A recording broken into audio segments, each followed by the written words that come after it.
بسم اللہ الرحمن الرحیم۔ حضور اکرم صلی اللہ علیہ وسلم کا ارشاد ہے، من صام رمضان ایمانا واحتسابا غفر له ما تقدم من ذنبه ومن قام رمضان ایمانا واحتسابا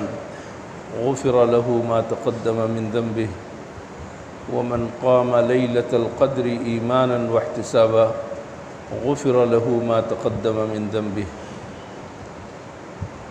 حضور اکرم صلی اللہ علیہ وسلم نے ارشاد فرمایا،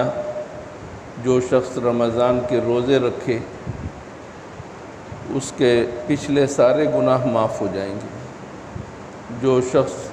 رمضان کی راتوں میں تراویح، تہجد اور نوافل پڑھے اس کے پچھلے سارے گناہ معاف ہو جائیں گے، اور جو شخص لیلۃ القدر میں عبادت کرے اس کے پچھلے سارے گناہ معاف ہو جائیں گے، لیکن دو شرطوں کے ساتھ کہ جو کچھ روزے، نماز، عبادتیں ہوں وہ اس بنیاد پر ہوں کہ اللہ پر ایمان رکھنے کی بنیاد پر اور اللہ سے ثواب کی امید رکھتے ہوئے۔ اللہ پر ایمان تو سب کا ہے ہی، لیکن اس ایمان کا استحضار کرنا ہے کہ اللہ کو ماننا، اللہ کی صفات کو ماننا، اللہ نے جو کچھ وعدہ، وعید، جو کچھ خوشخبریاں دی ہیں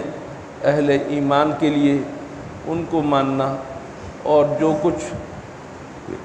بری خبریں دی ہیں جہنمیوں کے لیے، گناہگاروں کے لیے، ان کو تسلیم کرنا، اور ان بنیادوں پر روزے رکھنا، نوافل پڑھنا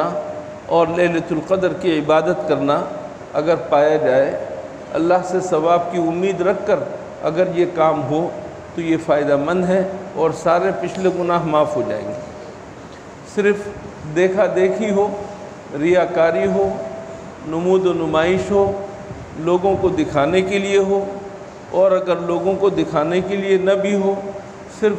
اپنے آپ کو نمایاں کرنے کے لیے ہو، یا دل کے اندر دو چار روزے رکھ کر یا دو چار نفلیں پڑھ کر یہ احساس اپنے اندر پیدا کر لے کہ میں نے بہت کام کیا، تو ایسے روزے اور ایسی عبادتیں کسی کام کی نہیں ہوں گی۔ اس کے لیے اپنے ایمان کو تازہ کرنے کی ضرورت ہوگی اور اللہ سے ثواب کی امید رکھنے کی ضرورت ہوگی۔ ایک چیز ہوتی ہے ظاہری صورت، ظاہری صورت وہ کارآمد نہیں ہوتی۔ اگر آپ کاغذ سے بہترین قسم کے پھول بنا لیں اس سے خوشبو نہیں آئے گی، ہاں حقیقی پھول ہو اس سے خوشبو آئے گی کیونکہ اس کے اندر روح موجود ہے۔ اسی طرح ظاہری ایک عبادت ہے اور ایک ہے اس کی روح۔ روح کا ہونا ضروری ہے، اور روح ہے حضور اکرم صلی اللہ علیہ وسلم کی سنت کے مطابق ہونا، اللہ کے خوف اور ڈر سے عبادت کرنا، اللہ کو مان کر عبادت کرنا، یہ ہے اصل چیز۔ روزے سب پر فرض ہیں، تمام بالغ مرد عورت کے اوپر فرض ہیں جو صحت مند ہوں، لیکن اس روزے کے اوپر اجر بھی مرتب ہو رہا ہے، ڈیوٹی بھی ہے لیکن اس کے ساتھ اجر بھی جو مل رہا ہے وہ اسی بنیاد پر کہ ہم اس روح کو برقرار رکھیں۔ اور روزے کی روح یہ ہے کہ ہم روزے رکھ کر گناہ نہ کریں، روزے رکھ کر اللہ کو راضی کرنے کی کوشش کریں، روزے رکھ کر غیبت نہ کریں، روزے رکھ کر روزہ خوری نہ کریں، اور جو ہے معاشرے کے اندر فساد نہ پھیلائیں۔ تو ایسا روزہ کارآمد اور ایسی نمازیں کارآمد۔ اللہ تعالی ہمیں صحیح طور پر روزے رکھنے کی توفیق عطا فرمائے اور صحیح طور پر اس کے اندر روح پیدا کرنے کی توفیق عطا فرمائے۔ وآخر دعوانا ان الحمد للہ رب العالمین۔